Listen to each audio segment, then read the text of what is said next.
Macron is a pyromaniac who wants to pass for a firefighter. I will be the patriot president against the threat of nationalism. In the week's top stories here on RT, fighting for the presidency, Marine Le Pen and Emmanuel Macron trade insults on the campaign trail ahead of next Sunday's final vote. Huge explosions hit an area near the Syrian capital's international airport. The country's state news agency blames it on Israeli airstrikes. And President Trump marks 100 days in office by speaking at a rally in Pensylvania instead of attending the White House Correspondents Dinner. And I could not possibly be more thrilled than to be more than 100 miles away from Washington Swamp and with a much, much larger crowd and much better people. You gotta address the elephant that's not in the room. I think he's in Pennsylvania because he can't take a joke.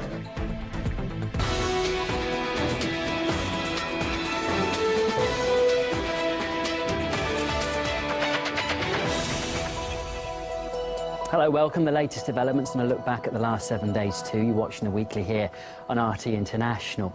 Now, with just a week to go before France chooses a new president, the gloves are definitely off between the two remaining candidates. Centrist Macron and the anti-EU Le Pen have been trading insults on the campaign trail. Macron is a pyromaniac who wants to pass for a firefighter. I will be the president for all French people. I will be the patriot president against the threat of nationalism. Macron goes into the second round on a carpet of rose petals, with almost total support from the French mainstream media, elites, trade union organizations and entrepreneurs. But it's okay. I prefer to be supported by the French people. I am the one who has to create unity today within a fractured France, against Madame Le Pen, the face of the National Front, a party we've known for decades. It is a party of hate, of exclusion and of a shrunken France. Well, even though there wasn't much between them in the first round of voting a week ago, polls are predicting a landslide win for Macron next Sunday, largely because he has the support of the media, European leaders and his former rivals. Il faut surtout éviter, écarter un risque majeur qui serait la présence de l'extrême droite à la présidence de la République. Je voterai donc en faveur d'Emmanuel Macron.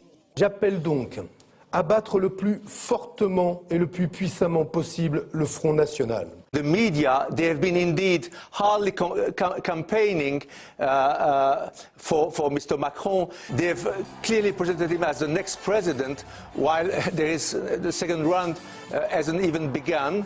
And if you look at the attitude of many other leaders, this is very strange, because you have seen people like the people around Mr. Fillon, the centre-right candidate, just after the announcement of the result, immediately supporting Mr. Macron, and a lot of the electors feel betrayed. Le Pen, though, is still fighting hard, and she's announced that if she is elected, the leader of the nationalist Stand Up France party would be her prime minister. RT's Polly Boyko looks now at how she has shaped the National Front party. 10 years ago, no one would have believed it. The National Front's ratings stood at just over 4%. Its leader was branded the devil of the Republic, and its supporters were dismissed as marginals and racists.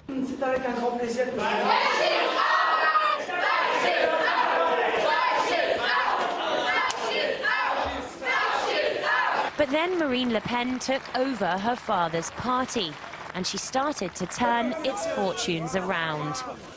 Vive le peuple français, vive la République, vive la France! Her straight talking about the problems facing France and Europe has galvanized support. Et que l'on accepte des réfugiés qui seraient donc... If we take an economic refugees, we will have to take in half the world. I propose a concerted, well-planned, organized exit from the euro. Réfléchi, organisé immediate suspension of the Schengen Agreement and the return to control of our national borders. The European Union is against labeling of products and against the priority given by France to French businesses. Simply dismissing her and her supporters became hard. We're not going to let Marine Le Pen destroy the European Parliament. Madame Le Pen bears clear responsibility for the current disaster in France. And now she's in the final round of the French election. There's no ignoring her. This is how France voted. She triumphed in poorer areas fed up with the ruling elite and regions touched by Europe's migrant crisis. Conscious of her growing popularity, mainstream presidential candidates found themselves echoing her policies. I will lead a relentless fight against undocumented migration. We are facing a new form of totalitarianism, Islamic totalitarianism, a radical ideology, structured and expansionist, which is a danger to world peace. It must be fought with the most extreme determination. Pollsters and analysts here in Paris say Marine Le Pen doesn't stand a chance against centrist candidate Emmanuel Macron. He's the man the people of this city, the political establishment and the media are all backing.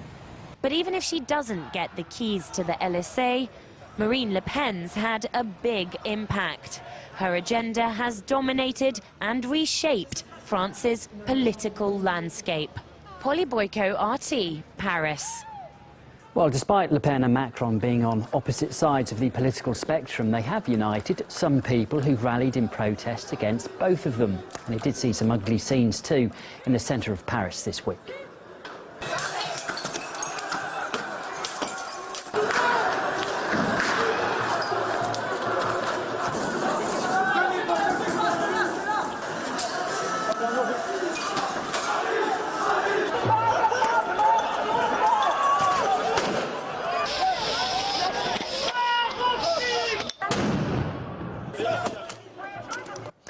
So the candidates then are clearly splitting opinion, but can they tell apart their policies? We took to the streets of the French capital. We must invest in border controls and coastal defense. I think it's Le Pen. I would say that this is Le Pen. Marine Le Pen, I think. If people do not believe in Europe and in the euro area, it must be dismantled. That's Le Pen. You sure? Yes. No, I think it's Macron. It's Macron. We must re-establish real equality and meritocracy and reject the principle of positive discrimination. It looks like Le Pen. It's Macron, I think.